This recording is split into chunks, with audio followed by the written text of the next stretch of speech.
Bang Tommy, Iya, Bang. izin Bang nanya pendapat hukum Abang terkait kasus Roy Suryo yang polisi sudah sebutkan bahwa akan segera P21. Iya.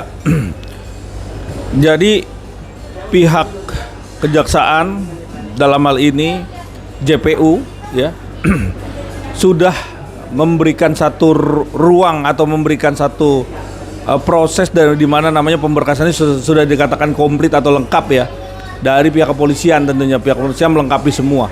Buat apa? Buat menyempurnakan nanti pada proses dari dakwaan sampai proses sidang ini selesai.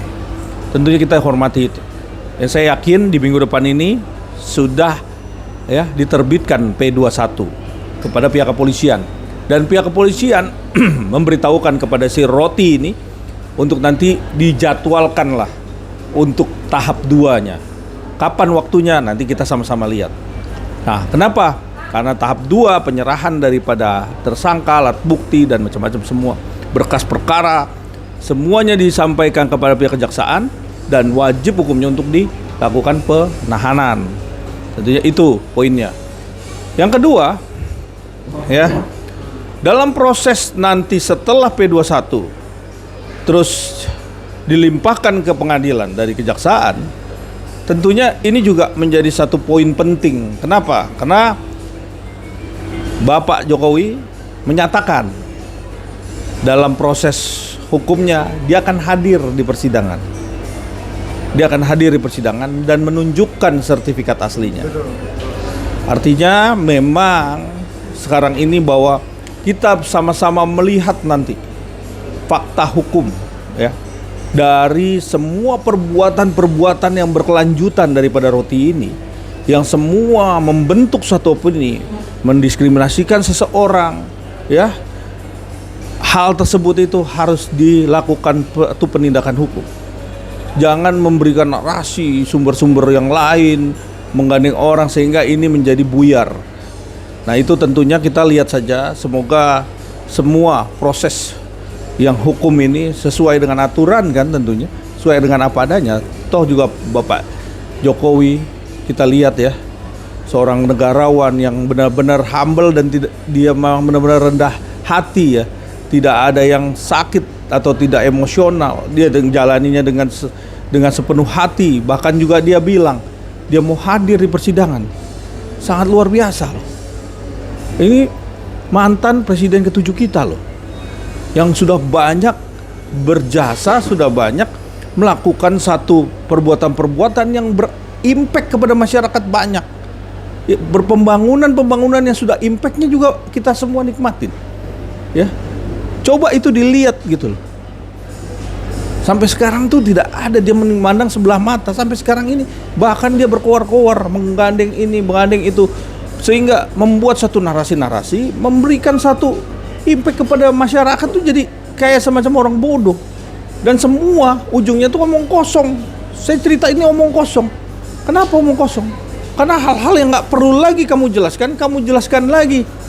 Berkali-kali tindak pidana ini yang berulang ini yang harusnya pihak majelis hakim, saya rasa dalam hal ini ya, dalam menuntut atau memutus suatu putusan ini harus benar-benar ditegakkan. Kenapa? Undang-undang baru ini kalau orang minta maaf ada kemungkinan untuk dimaafkan oleh majelis hakim. Jadi faktor pemaaf itu menjadi satu poin. Tapi dalam hal ini dia dengan gayanya dia dari pertama awal sampai nanti persidangan pun pasti hasilnya sama.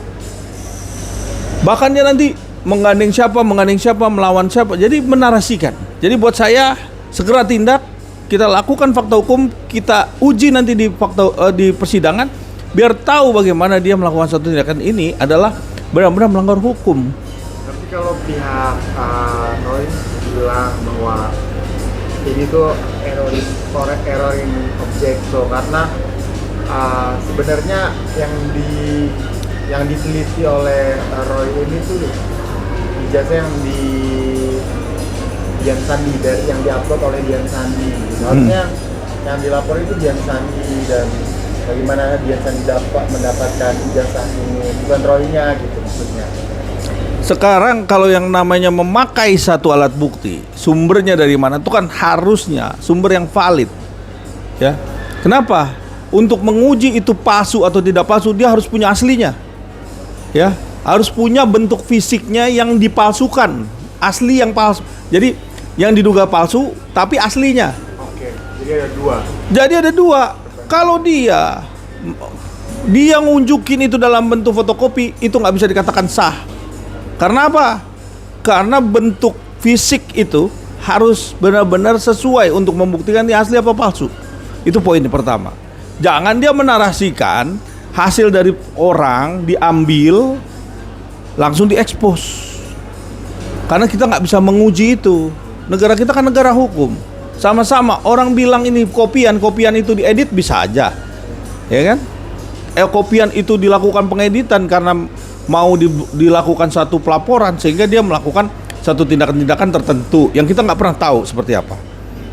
Itu kan di luar batas, ya kan? Tetapi di sini kalau kita menguji sesuatu, apa yang kita laporkan bahwa kita dibilang palsu itu nggak bisa dari kopian. Mana bisa? Apa yang mau dijadikan satu landasan perbandingan? Yang namanya barang palsu, kayak kita lihat barang palsu, ini palsu. Ternyata kita nggak punya aslinya dari yang palsu itu. Kita cuma punya kopinya, mana bisa itu? Dan dia berkoar-koar lah, inilah, itulah, inilah.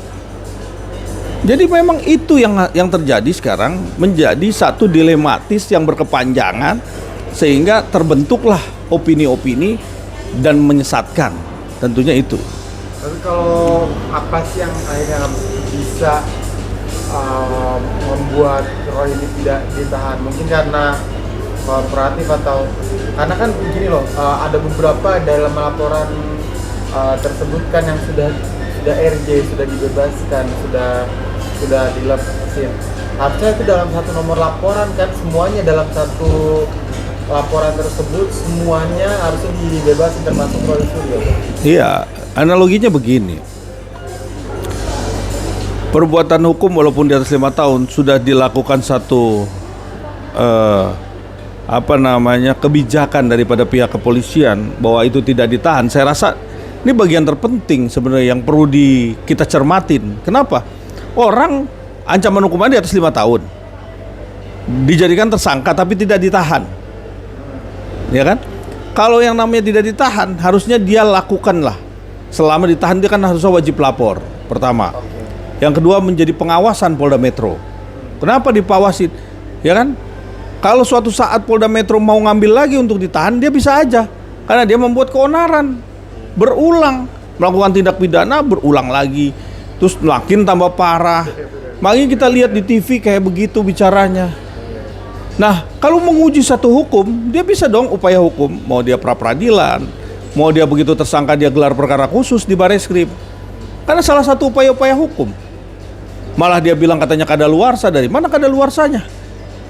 Orang namanya pemberkasan Kejaksaan JPU itu bisa berulang kali, bisa menguji lagi apa yang kurang, nanti di BA koordinasi kalau perlu itu misalnya. Itu kan satu hal yang wajar yang dilakukan antara JPU dan penyidik dalam hal ini untuk pemberkasan. Terus dia bilang katanya harus dihentikan. Di mana produknya untuk menghentikan? Kan itu di luar batas kesewenangan daripada pihak-pihak penegak hukum kan, tentunya itu. Jadi saya rasa ini gak perlu lagi kita membahas lagi hal-hal seperti ini karena dia sudah berulang, tidak ditahan, melakukan perbuatan sudah berulang-ulang terus dari pihak Polda Metro Jaya, penyidik itu boleh loh menahan karena dia melakukan tindakan-tindakan tertentu yang membuat kita. Tapi kan kalau dilihat dari pelapornya adalah Bapak Jokowi itu orang yang sangat baik sekali. Kita bisa lihat sendiri. Ini bukan saya yang bicara, tapi kita bisa lihat sendiri. Sangat baik dan tidak ada dia bercerita atau ngomong ke media harus ditahan, harus begini, nggak ada. Intervensinya tidak ada dan dia ikutin aja. Bahkan yang orang-orang yang melakukan restoratif justice meminta maaf pun dimaafin. Iya benar. Buat apa? Buat pembelajaran. Sehingga tidak melakukan seperti itu lagi.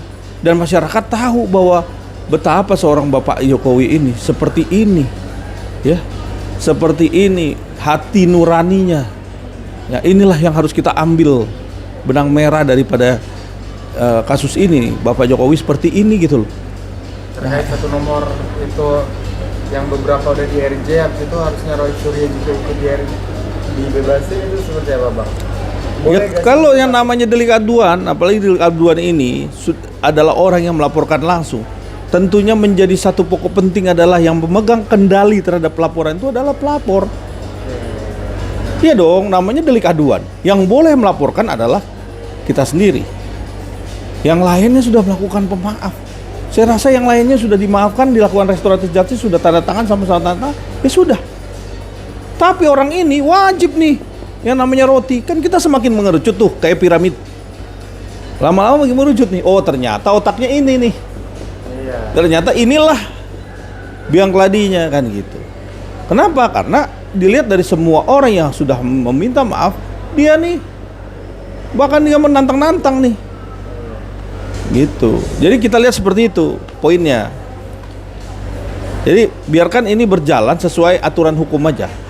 Tapi saya yakin di minggu depan sudah laku P21 langsung dilimpahkan, langsung ditahan dan diadili. P21 tahap 2. Iya, langsung tahap 2. Diserahkanlah barang bukti, berkas perkara dan semua, dan juga tersangkanya. Itu wajib diserahkan itu di kejaksaan. Dan kalau ngomong dia bilang tidak ditahan, kita uji aja, lihat nanti di kejaksaan.